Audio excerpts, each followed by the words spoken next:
It's hard to believe it's been 20 years. Tomorrow, it will have been 2 decades since the deadly terror attacks of September 11th, 2001. Tonight, a live look at New York City. The skyline there was forever changed as we look at where the World Trade Center tower stood 20 years ago tonight. Tomorrow we'll see somber remembrance ceremonies nationwide honoring the 2,977 lives lost at Ground Zero in New York, at the Pentagon, and in that field in Shanksville, Pennsylvania, where United Airlines Flight 93 crashed. As the world prepares to honor the lives lost and affected, we're looking at how the world was forever changed that day. The events of 9/11 launched America into its longest war and shaped foreign policy around the world. KVUE's Mike Marut joins us live from the newsroom tonight. Mike, so much has changed over the last 20 years. That's right, Brian and Quita. There have been obvious changes like the creation of the Department of Homeland Security and how we go through an airport. But we've also seen how the nation's counterterrorism efforts have grown through military force, for better or worse.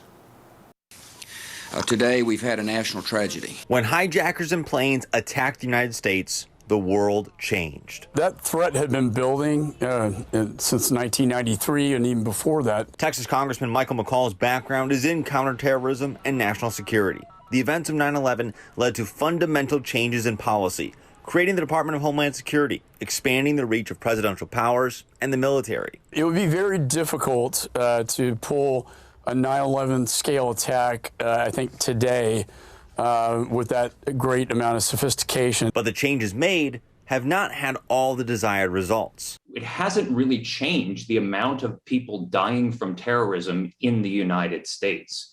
So roughly 1 to 20 people die each year from terrorism. That was true before 9/11, and it's been true all through the 20 years of the global war on terror. Aaron O'Connell is the director of research at the Clements Center for National Security at the University of Texas. He says while there were quite a few victories, many presidential decisions over the past 2 decades led to mistakes. The critical failings came from decisions that put our own goals in contradiction with our methods and led to the worst possible impression of the United States as a foreign occupier. Which is one of the biggest lessons learned.